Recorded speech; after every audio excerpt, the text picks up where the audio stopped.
Finally, one of the biggest parts of the story is here. Oshinoko chapter 139 is back after a break, and we have a chapter that sees the introduction of Aqua playing Hikaru, and with that, our first look into Hikaru's backstory as he meets Ai for the very first time. Plus, there are some Aqua x Ruby shipping moments, as we all knew there would be. In the last chapter, we got a bit of a filler chapter, but it ended up with a bang, revealing that Hikaru himself is becoming a sponsor for the movie. This is a big play, and I can't wait to see exactly what he is planning here. Chapter 139 starts with a scene between Ai and Ichigo, where he suggests that she takes up some acting classes as her popularity is rising, so she will get more offers for dramas, movies and the such, so it's best to be prepared. We move on to cut 66, and we are preparing for the next scene. Ruby sees one of the crew setting up a step and asks what it's for. Gotanda then informs us that Aqua is finally making his appearance in the movie. His first scene as Hikaru is coming up, and this is really hype.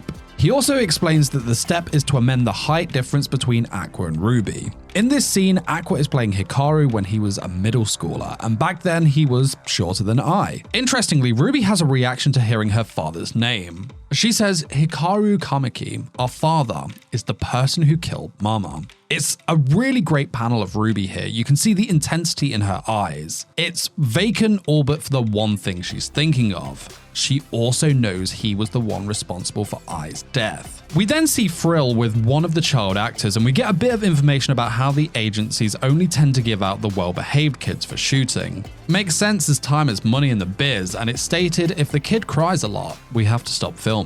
And we also get a really wholesome moment where Taiki pats the kid on the head and says, "Hey me, do your best, okay?" This kid is playing the young Taiki, while Taiki and Frill are playing Saijiro and Airi, his mother and the guy he thought was his father before he found out about Hikaru. It's a bit of a mindfuck situation for him, but not only him. He asks Aqua how it feels to be playing the role of his father. Aqua says it's hard to put into words, and Taiki agrees, saying, "We're the same. It's the worst feeling ever." And Aqua is like, "Tell me about it." Taiki puts his arm around Aqua and says, "Let's go all out, little brother." And Aqua, in classic Aqua fashion, says, "Stop that. It's creepy." For me, it's really cool to see these two bonding. I feel that this was one of the major points of the last chapter, though it seemed more like filler. It's awesome to see these two get closer. I just hope they aren't trying to get us too connected with Taiki when Hikaru finally shows up. Speaking of, we finally move on to cut 70, the scene where Ai encounters Hikaru for the very first time, and we see this intense panel of Ruby dressed as Ai, focused on the scene ahead as she thinks to herself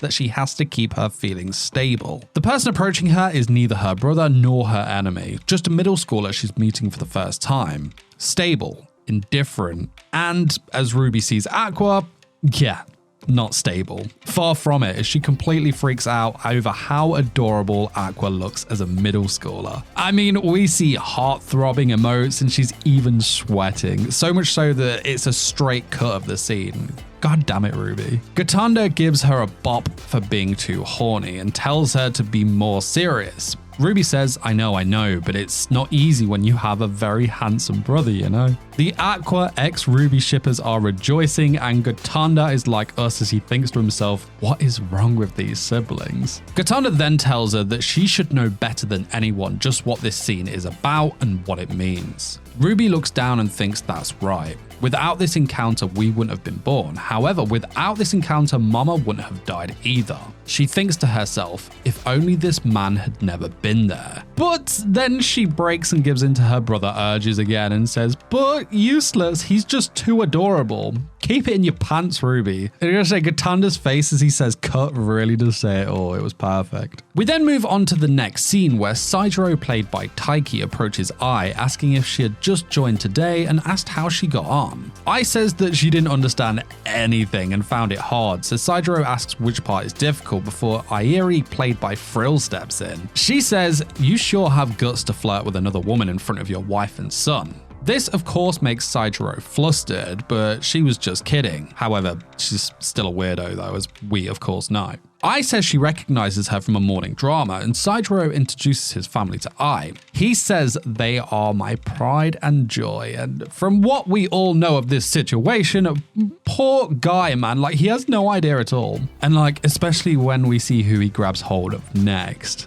So after deducing that Ai is in her 3rd year of middle school, he turns around and grabs a kid who he says will teach her. It is none other than Hikaru, who is startled and a bit shocked that he will be the one teaching Ai, as he says, "What? Me?" Saijiro says, "You guys are about the same age, so it's just right." He continues to tell Hikaru that there are things you'll only realize and discover through teaching. That's part of the experience too, before asking Airi if she agrees. Very interestingly, she just looks on and stays silent. Awkward much. Hikaru says he guesses it's a good idea, but you can definitely tell the situation is more than a little awkward here. Ai, obviously oblivious to it all, just turns to Hikaru and says that she's counting on him. And we then see Hikaru teaching Ai personally, and the panels, I hate to say it, are actually really cute. Like, hate to see it knowing what we do, but they're cute, aren't they? Hikaru telling her that she was doing a great job through the hand gesture was a sign to me that something had to have happened with this kid to make him the man we know now. I'm definitely thinking Airi, right? As we will see.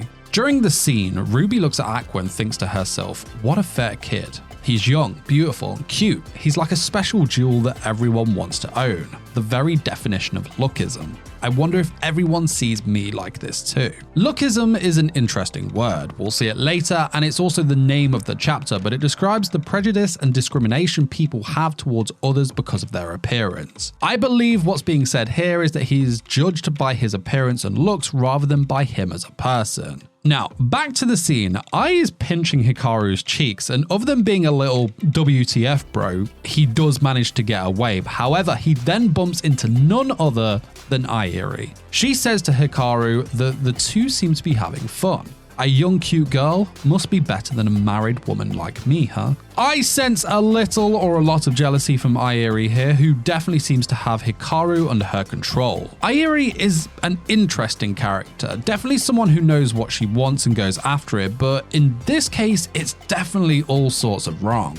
I mean, Hikaru was how old? 11 when they slept together, and she openly turns up with him, and Saijiro with his child. Horrible, awkward, and just plain weird situation. We see the hold she has over Hikaru. He seems nervous, scared almost, as he responds saying, "No, you're more beautiful than her." Airi laughs in, I imagine, a little frightening way and says thanks, because we see Hikaru's face is completely shocked as the final panel reveals Airi putting her hand up Hikaru's shirt on his back and says, "You really are cute." The final words of the chapter read, "The power of lookism turns people into monsters." Man, Airi definitely has a tight grip on Hikaru. She's the one in control, and she's just using him as a little plaything. I wouldn't be surprised if she scared him into bed with her when Taiki was conceived. The way Hikaru turned out is mainly due to the way Airi treats him, as we see here. She has created the monster. We see, he was scared of her. She made him nervous, and she traumatized him. He looks like a pretty sweet, genuine kid, but Airi took advantage of him. She only wanted him for his looks and how easy he was to control. I'm sure she didn't care for him at all as the person, hence the strong draw to the word of the chapter's title, lookism. Now, I am very excited to see how more of Hikaru's story plays out, and I think we are in some pretty gnarly developments in the coming chapters. But what did you think of this chapter? What are your theories on Airi using both guys and potentially shaping Hikaru into the monster he became? And while you wait for the next video to drop, why not check out this video where I talk about how we were all wrong about the true Ai Hoshino. Guys, that is it from me. I'll see you soon with some more. Till then, you take care. Peace, peace.